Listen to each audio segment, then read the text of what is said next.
മണ്ണാർക്കാട് ഡിവൈഎഫ്ഐക്കാർ മണ്ണാർക്കാട് എംഎൽഎയെ മണ്ണാർക്കാട് നിയോജക മണ്ഡലത്തിലൂടെ വഴി നടത്തില്ല എന്ന് പറഞ്ഞുകൊണ്ട് ഇന്നലെ മണ്ണാർക്കാട് നഗരത്തിലൂടെ ഒരു പ്രകടനം നടത്തുകയുണ്ടായി. മണ്ണാർക്കാട് ഡിവൈഎഫ്ഐയുടെ ഒരൗദാര്യവും മണ്ണാർക്കാട് ഒരു ജനപ്രതിനിധിക്ക് ഐക്യജനാധിപത്യ മുന്നണിയുടെ പ്രവർത്തകര് മണ്ണാർക്കാട് ടൗണിലൂടെ നടക്കാൻ ഒരു ഡിവൈഎഫ്ഐക്കാരന്റെയും ഔദാര്യം ഞങ്ങൾക്ക് ആവശ്യമില്ല. നിങ്ങൾക്കറിയാം, കോട്ടയത്തെ മെഡിക്കൽ കോളേജിലെ ഒരു സ്ത്രീ മരണപ്പെട്ടു. അവിടുത്തെ ഒരു കെട്ടിടം തകർന്നു വീണതിലാണ് മരണപ്പെട്ടത്. കേരളത്തിലെ നിപ്പ വൈറസ് മൂലം കേരളത്തിലെ അങ്ങനെയുള്ള പ്രദേശങ്ങളിൽ വളരെ വ്യാപകമായി രോഗം വർദ്ധിക്കുകയും പല മേഖലയിലും അടച്ചിടേണ്ട ഗതികേടിലേക്ക് കേരളം എത്തി.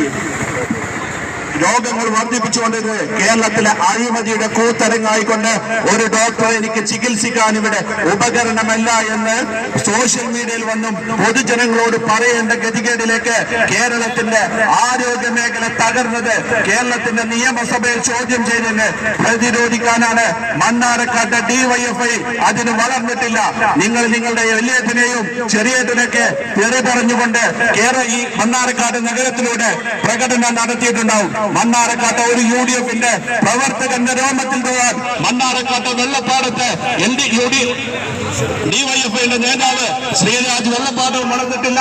ഡിവൈഎഫ്ഐയുടെ ജില്ലാ സെക്രട്ടറി കരിമ്പലിൽ നിന്ന് വന്ന റിയാസും വളർന്നിട്ടില്ല. മണ്ണാർക്കാട് യൂത്ത് ലീഗും കോൺഗ്രസും ഇവിടുത്തെ ഓരോ യുഡിഎഫിന്റെ പ്രവർത്തനം സംരക്ഷണം നിർത്താൻ തികച്ചും ശക്തരാണ്. ഞങ്ങളുടെ ഒരു വാർഡിലെ പ്രവർത്തകർ മതി നിങ്ങളൊക്കെ അടിച്ചോടിക്കാൻ. കേരളത്തിലെ നിയമസഭയിൽ പ്രസംഗിച്ചതിന് മണ്ണാർക്കാട് ഐക്യജനാധിപത്യ മുന്നണിയുടെ നേതാവ് സംസ്ഥാന ലീഗിന്റെ സെക്രട്ടറിയെ വഴി നടത്തില്ല എന്ന് പറഞ്ഞ് പ്രകടനം നടത്തിയത് നിങ്ങളുടെ അവസാനത്തെ പ്രകടനമാണ് ഇന്നലെ.